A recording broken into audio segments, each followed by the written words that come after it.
Good morning, everyone. Jumbled sentences for SSC CGL 2024. अभी जो 2024 का SSC CGL का पेपर जो होने वाला है उसमें इंग्लिश के 25 क्वेश्चंस आएंगे टीयर 1 में, right. So out of 25 questions jumble sentences के 2 या फिर 3 क्वेश्चंस बन सकते हैं, ठीक है. सो आज हम लोग जंबल सेंटेंसेस पर बात करेंगे. क्या अप्रोच होनी चाहिए आपकी, कैसे हम इन सेंटेंसेस को सॉल्व करें, राइट. सो क्वेश्चन जो होगा वो कुछ इस तरह से होगा. Sentences of a paragraph are given below in jumbled order. जो सेंटेंसेस हैं इस पैराग्राफ के वो एक जम्बल्ड ऑर्डर में, मतलब एक सीक्वेंस में नहीं है, वो जम्बल्ड ऑर्डर में है, right. Arrange the sentences in the correct order to form a meaningful and coherent paragraph. आपको ये जो sentences हैं वो एक इस सीक्वेंस में आपको जमाने हैं, इस ऑर्डर में जमाने हैं, सो दैट जो sentences हैं जो वो सारे मिलके एक कोहेरेंट, एक क्लियर या फिर एक स्पष्ट पैराग्राफ बनाएं, मीनिंगफुल एंड कोहेरेंट. ओके. सो सबसे पहले आप ये समझिए कि जो जंबल सेंटेंसेस हैं, 4 सेंटेंसेस होंगे और फिर आपको ABCD या PQRS करके 4 ऑप्शन दिए होंगे, लाइक ABCD BCDA, है ना. इस तरह के 4 सेंटेंसेस होंगे, 4 ऑप्शंस होंगे. सो आपको ये देखना है कि फर्स्ट जो सेंटेंस है क्या वो स्टार्टिंग वाला सेंटेंस है. जंबल सेंटेंस को क्विकली सॉल्व करने के लिए और सही तरह से सॉल्व करने के लिए आप सबसे पहले स्टार्टिंग और क्लोजिंग सेंटेंस देखिए. स्टार्टिंग सेंटेंस देखने के तरीके क्या होते हैं. ये जो 4 ऑप्शन हैं, 4 सेंटेंसेस हैं, उनमें से कौन सा सेंटेंस वो है जो आपको लगता है कि यहाँ से स्टार्ट हो सकता है. देखिए इसी एग्जाम्पल से समझने की कोशिश करते हैं. लाइक जो फर्स्ट सेंटेंस है इस क्वेश्चन में वो लिखा है, but while the court's action solve one problem it created another and because of these closure many workers lost their jobs. But while the court's action, but से शुरू हुआ है. Like I could not attend the party but I would like to attend this kind of party some other day. तो इसका मतलब but के पहले कुछ तो बात की गई है. बट से बनने वाला सेंटेंस कभी भी बिगिनिंग का सेंटेंस नहीं हो सकता. एलिमिनेट कर दीजिए, ए से बनने वाला ऑप्शन नहीं होगा आपका. अब बी देखते हैं. For instance the courts directed industries in the residential areas in Delhi to close down और shift out of the city. तो फॉर इंस्टेंस मतलब होता है फॉर एग्जाम्पल, उदाहरण के लिए, ठीक है. अब अगर ऐसा कोई सेंटेंस बनाएंगे like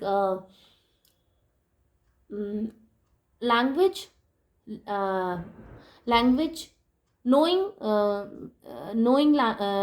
language perfectly or speaking language perfectly is very important in today's life, ठीक है. और for instances English is speaking English in an accurate way is really very important to grow या to promote yourself, to develop your personality या जो भी कुछ. तो for instance उदाहरण के लिए बाद में आएगा, बिगिनिंग में नहीं आएगा. पहले आप कोई बात कहेंगे उसके बाद बोलेंगे फॉर एग्जाम्पल. तो इसे भी एलिमिनेट कर दीजिए. बी से बनने वाला सेंटेंस ऑप्शन नहीं आएगा. अब सी देखिए. इन रिसेंट ईयर्स, अभी हाल ही के सालों में, while the courts have come out with strong orders on environmental issues, जबकि जो कोर्ट्स हैं वो बहुत स्ट्रॉन्ग ऑर्डर्स के साथ में आए एनवायरमेंटल इश्यूज़ पर, बहुत स्ट्रॉन्ग ऑर्डर्स उन्होंने दिए. these have sometimes affected people's livelihoods adversely. लेकिन ये जो स्ट्रॉन्ग ऑर्डर्स हैं कई बार उन्होंने लोगों की लाइफ को स्ट्रांगली, लोगों की लाइफ को एडवर्सली अफेक्ट करा है ना. तो यहाँ से स्टार्ट हो सकता है, मतलब सी ऑप्शन बन सकता है. डी देखिए. Several of these industries were polluting the neighborhood, and discharge from these industries were polluting the river Yamuna because they had been set up without following the rules. Several of these industries, मतलब कुछ और बात की गई है इसके पहले. Like I'm giving you example. Schools in Delhi are having very good buildings, right? Several of these schools focus on the academic upliftment of the students. तो यहाँ पर these बाद में तब यूज आया. these मतलब उनके, तो किसके बारे में बात हो रही है? ये बात हो रही है जिसके लिए पहले से कुछ कहा हुआ है. तो यहाँ से भी स्टार्टिंग नहीं हो सकती. अब इसके ऑप्शन देखिए एक बार. बी को हम लोगों ने एलिमिनेट कर दिया था, तो बी से स्टार्टिंग नहीं हो सकती. सी में आपके पास दो ऑप्शन है. सी के बाद में बी भी आ रहा है और सी के बाद में डी भी आ रहा है. तो सी का ऑप्शन जो कि हमने रिसेंट ईयर वाला निकाला था, यहाँ से स्टार्ट हो सकता है, लेकिन इसके बाद में बी भी आ सकता है और डी भी आ सकता है. तो देख लेते हैं. In recent years while the courts have come out with strong orders on environmental issues, these have sometimes affected people's livelihood adversely. Right? ये जो अभी रिसेंट ईयर में जो ऑर्डर्स आए उनके लिए बात कर रहा है. अब बी फॉर इंस्टेंस, बिल्कुल सही, बी ही ऑप्शन आएगा यहाँ पर. इन रिसेंट ईयर ये जो ऑर्डर्स आए हैं वो लोगों की लाइफ को एडवर्सली इफेक्ट भी किया है. फॉर इंस्टेंस, अब इसका उदाहरण के लिए बात कर रहे हैं. For instance, the courts directed industries in residential areas in Delhi to close down. Court ने डायरेक्ट किया, ऐसा इंस्ट्रक्शन दिए कि जो रेजिडेंशियल एरिया है, रेजिडेंशियल मतलब जहाँ पर लोग रहते हैं, उस दिल्ली में वो जो रेजिडेंशियल एरिया है वहाँ पर आप इंडस्ट्रीज नहीं लगा सकते, उसको बंद करिए. और shift out of the city, या फिर सिटी से बाहर शिफ्ट कर लीजिए. यही तो स्ट्रॉन्ग ऑर्डर था. उसके बाद में सी, तो मतलब अपने पास ऑप्शन आ गया सी के बाद में बी, देन डी. अब डी भी आपको बीच में नहीं छोड़ देना है कि सी के बाद में डी आ गया और फटाक से वो आपने कर लिया कि नहीं ये ऑप्शन सही है. Don't do like this. Make a coherent paragraph. आप चारों सेंटेंसेस एक सीक्वेंस में रख के देखिए, चेक करिए क्या वो मीनिंगफुल हैं. अगर हैं तो वही है आपका राइट ऑप्शन. तो सी के बाद में बी आया है, उसके बाद में एक बारी डी और देखिए. एटलीस्ट आपको 3 अल्फ़ाबेट तक तो देखना चाहिए कि क्या वो सही मीनिंग बन रहा है.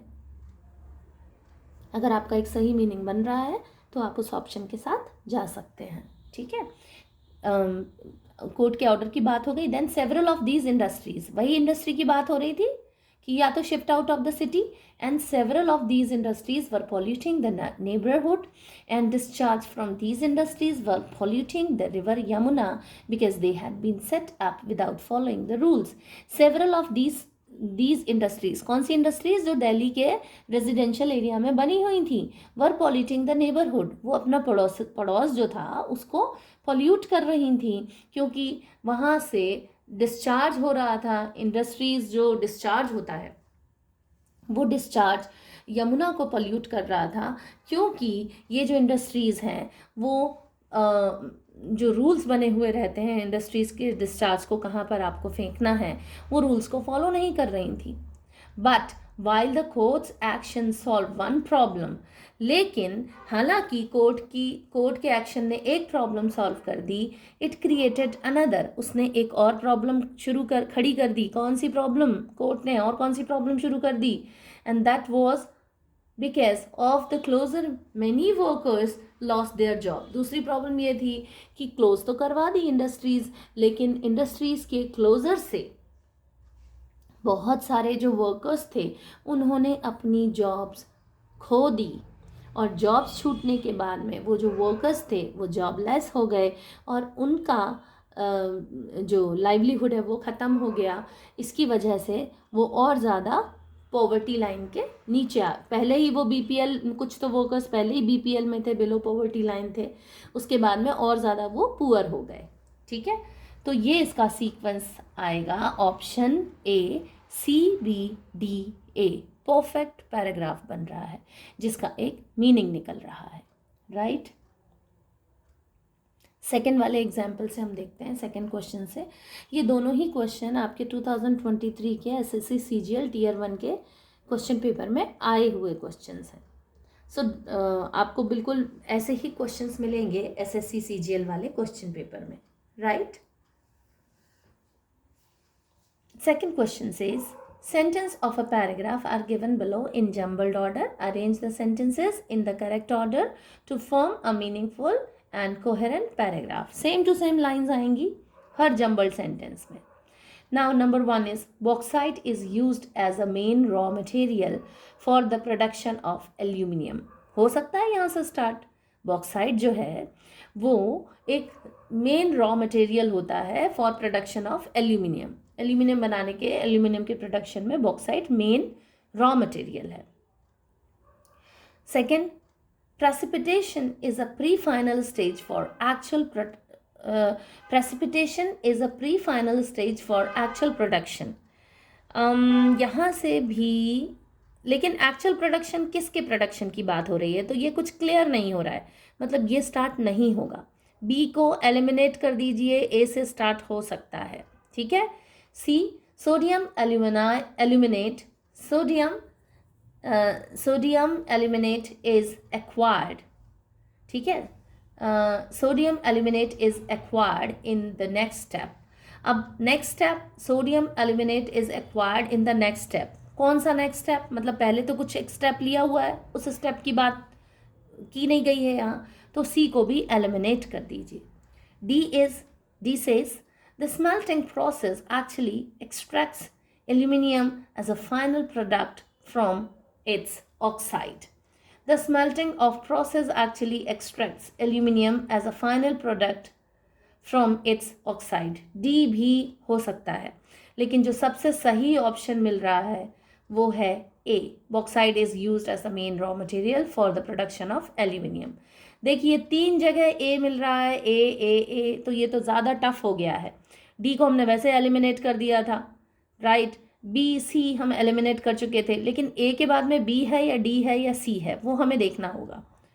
तो ए जो कि कहता है bauxite is used as the main raw material for the production of aluminium, precipitation is the pre-final stage of actual production. No, A के बाद में B तो नहीं होगा। So again A देखिए, bauxite is used as the main raw material for the production of aluminium. Sodium aluminate is acquired in the next step. तो ये जो bauxite है वो main raw material है और next step क्या है, sodium aluminate is acquired in the next step. ए के बाद में डी देखते हैं, bauxite is used as the main raw material for the production of aluminium and D says the smelting process actually extract aluminium as a final product from its oxide. The smelting process actually extracts aluminium as a final products from its oxide. तो यहाँ तो actual जो aluminium है final product, इसके oxide से final product निकालने की बात हो रही है।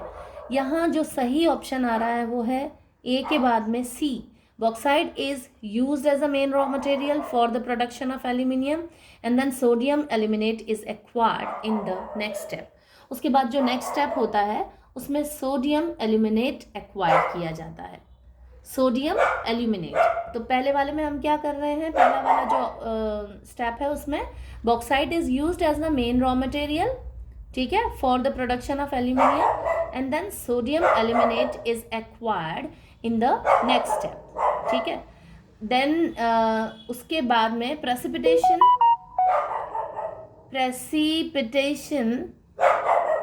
is a pre-final stage for actual production, right? So A, then C, then B, and then D. It would go like this, right? Bauxite is used as a main raw material for the production of aluminium. Sodium aluminate is acquired in the next step. Precipitation is a pre-final stage for actual production, right? And D is the smelting process actually extracts aluminium as a final product from its oxide. जो right sequence बनेगा वो बनेगा ACBD। अब यहाँ देखने वाली बातें ये हैं कि final product actually extract aluminium as a final product from its oxide। यहाँ पर फाइनल एक वर्ड आ रहा है, आप समझ सकते हैं, लास्ट में आएगा। फर्स्ट जो सेंटेंस है, bauxite is used as the main raw material, यहाँ से एक सेंटेंस शुरू होता है, समझ में आ रहा है। सेकंड में अगर आप देखते हैं तो प्री फाइनल स्टेज है। प्री फाइनल किसकी प्री फाइनल स्टेज है, यहाँ वो चीज़ नहीं समझ आ रही है। Sodium aluminate is acquired in the next step, यहाँ थोड़ा कन्फ्यूज़न हो सकता था, लेकिन अगर आप फर्स्ट सेंटेंस देखते हैं तो आपको समझ में आ जाएगा कि first sentence must be the beginning of the paragraph, right. तो आपका ऑप्शन आ जाएगा ACBD। जब तक सारे ऑप्शन नहीं लगा के देख लें तब तक आप नहीं मार्क कीजिएगा कि यही राइट ऑप्शन है, राइट। अब यहाँ इस क्वेश्चन में ए के साथ में स्टार्ट होने वाले 3 ऑप्शन आपके पास आ रहे हैं, तो आपको सीक्वेंस ज़रूर देखना है कि ए के बाद बी आएगा या ए के बाद में डी आएगा या ए के बाद में सी आएगा, ठीक है। नेक्स्ट जो क्वेश्चन है, दिस क्वेश्चन इज डिफर, यहाँ पर एक सेंटेंस दिया हुआ है, उसमें से आपको एरर कहाँ है वो देखना है, right. So question says the following sentence has been divided into 3 segments A, B and C। 3 segment में डिवाइड है, 3 हिस्सों में एक सेंटेंस डिवाइड है। One of them may contain a grammatical error, may लिखा हुआ है, मतलब हो भी सकती है ग्रामेटिकल एरर या फिर नहीं भी हो सकती है, तो आपको देखना है कि ग्रामेटिकल एरर है या नहीं भी है। Select the segment that contains the error from the given options. If you don't find any error, mark no error as your answer। 3 हिस्सों में एक सेंटेंस बटा हुआ है। अब आपको बताना है कि कौन से सेगमेंट में एक ग्रामेटिकल एरर है, और चौथा जो ऑप्शन होगा वो आएगा नो एरर। मतलब हो सकता है कि उस सेंटेंस के तीनों ही सेगमेंट में कहीं पर कोई भी ग्रामेटिकल एरर ना हो। ये वाले सेंटेंसेस, ये वाले जो क्वेश्चंस होते हैं वो समवॉट आप कह सकते हो डिफ़िकल्ट होते हैं, क्योंकि यहाँ आपके पास में एक नो एरर का ऑप्शन भी है, तो जो ये कंफ्यूजिंग हो जाते हैं कि वो एरर है भी या नहीं है। कैसे ढूंढना है इस तरह के सेंटेंस में एरर या फिर नहीं एरर है, वो आपको कैसे ढूंढना है। You should be very confident, you should be very confident while searching for an error. अगर नहीं है तो आप अपने मन में पूरे कॉन्फिडेंस से ये बात का जवाब रखिए कि नहीं है एरर। एक एक चीज़ को अच्छे से हम एनालाइज करेंगे। यहाँ फर्स्ट सेगमेंट है अनिकेत लिव्स। अनिकेत क्योंकि सिंगुलर है उसके साथ में लिव्स बना हुआ है, मतलब कि ये प्रेजेंट इंडेफिनिट का सेंटेंस है। बिल्कुल सही है, कोई एरर नहीं है। अनिकेत लिव्स, ये अनिकेत लिव्स वाले में यहाँ पर लिव्स तक कोई भी एरर नहीं है, नो एरर। सेकंड देखिए, in the small apartment, in the small apartment. In the small apartment को एक बार हम लोग छोड़ देते हैं और समझते हैं कि इन द स्मॉल अपार्टमेंट क्या होना चाहिए, यहाँ पर एरर है या नहीं है, इसे छोड़ते हैं। अब सी देखिए, इन द सबर्ब्स, मतलब थोड़ा टाउन जैसा आप मान सकते हो, ठीक है। इन द सबर्ब्स, यहाँ पर कोई भी एरर नहीं है, नहीं है, क्योंकि किसी अगर यहाँ ये अगर आप सबूब से अगर आप कंफ्यूज हो रहे हो, इसका मतलब आप सिटी समझ लो, तो इन द सिटी अगर हम यहाँ कर देते सिटी, इसको रिप्लेस कर देते हैं सिटी में। ये थोड़े कंफ्यूज करने वाले सेंटेंसेस होते हैं, बस इसीलिए ऐसे वर्ड्स यहाँ पर रखे जाते हैं ताकि जो एस्पिरेंट्स हैं वो कंफ्यूज हों। तो इन द सबर्ब्स या इन द सिटी कर लेते हैं इसे। Aniket lives in the city, कोई एक पर्टिकुलर सिटी है जिसके बारे में आप बात कर रहे हो कि in the city. I live in Delhi, तो I live in the city. अब ये जो द सिटी है, द से एक स्पेसिफिक प्लेस आ रहा है, ऐसी सिटी जिसके बारे में आप जानते हो, जिसके बारे में मैं आपको कभी बता चुका हूँ, right. So it will go like this. लेकिन इन द स्मॉल अपार्टमेंट बहुत सारे स्मॉल अपार्टमेंट हैं। पहली चीज़ तो देखिए स्मॉल अपार्टमेंट है, छोटे छोटे अपार्टमेंट्स हैं, है ना। उनमें से किसी एक अपार्टमेंट में कई सारे अपार्टमेंट हैं, उनमें से किसी एक अपार्टमेंट में उस सिटी में वो रहता है। तो किसी एक अपार्टमेंट में रहता है तो पर्टिकुलर तो नहीं हुआ, वो स्पेसिफिक एरिया तो नहीं हुआ, वो तो एक ऐसी चीज़ हुई जो बहुत सारे अपार्टमेंट्स में से कोई एक अपार्टमेंट में वो रह रहा है। तो क्या यहाँ पर द आना चाहिए था? बिल्कुल नहीं आना चाहिए था। इंस्टेड ऑफ द यहाँ अ आना चाहिए था। Aniket lives in a small apartment in the suburbs. तो आपके पास में आएगा option B, right. The addition of the article A in the phrase a small apartment is a matter of idiomatic usage in English when describing someone's living situation. It's common to use an article before the case. A small apartment is a more natural and grammatically complete way to express the idea of Aniket living in a small apartment. Using the article A helps to convey that Aniket lives in one of many possible small apartments rather than a specific one. It's a linguistic convention that aids in the clarity and natural flow of the sentence. तो यहाँ पर अ आना चाहिए था rather than the. Aniket lives in a small apartment in the suburbs. तो यहाँ error है और वो बी सेगमेंट के पार्ट में है। यहाँ कंफ्यूज मत होइएगा, अनिकेत लिव्स ये ए सेगमेंट है, right. Then this one in the small apartment B segment है, इन द शबब सी सेगमेंट है। ओके, सो बी में एरर है। एरर वाले जो सेंटेंस हैं बड़े ध्यान से कीजिएगा आप, बड़ा ज़रूरी है कि ध्यान से सोच समझ के आप करें। सेकंड जो सेंटेंस है वो भी इसी तरह का है, यहाँ पर एरर मिल रहा है आपको, ठीक है। और सेंटेंस क्या है आपका? The present century threats to our environment. The present century threats to our environment. आज की जो प्रेजेंट सेंचुरी है, प्रेजेंट सेंचुरी 21st सेंचुरी चल रही है। Threats to our environment, threats मतलब धमकी देना, है ना, धमकाना या कोई ऐसा चुनौती उत्पन्न करना, ठीक है। So the present century threats to our environment. हमारी जो प्रेजेंट सेंचुरी है वो एनवायरमेंट के लिए एक चुनौती दे रही है, एक उसको थ्रेट दे रही है। Which include inferring species, elements, pollution and which include, जो include करती है क्या? inferring species वो species होती हैं जो वहाँ की native species को ख़त्म कर देती हैं। अगर वो ये interfering species नेटिव किसी जगह की नेटिव स्पीशीज़ को ख़त्म कर सकती हैं, उसे इंटरफेयरिंग स्पीशीज़ बोलते हैं। एलिमेंट मतलब कोई बहुत सारी तरह की बीमारियां, पॉल्यूशन, ये सब। यहाँ पर भी कोई गलती नहीं नज़र आ रही। The present century threats to our environment, कोई गलती नहीं है। Which include interfering species,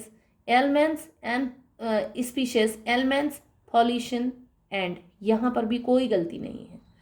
a boiling temperature वर, यहाँ से देखिए, and a boiling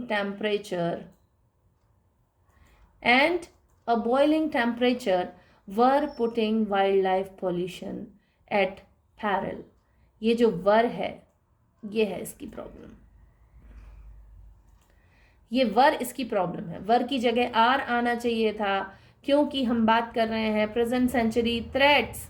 the present century अभी आज की जो सेंचुरी है, threats to our environment, threat करती है, धमका रही है। ये सेंटेंस बन रहा है प्रेजेंट इंडेफिनिट का। तो अगर प्रेजेंट इंडेफिनिट का बन रहा है तो are putting wildlife populations and a boiling temperature are putting wildlife population at peril, right? at peril मतलब यहाँ पर आप इन दोनों वर्ड्स का मतलब समझिए.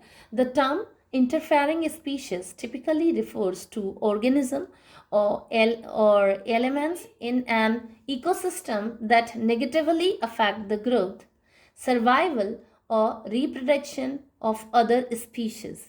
These interfering species can disrupt the natural balance of an ecosystem and have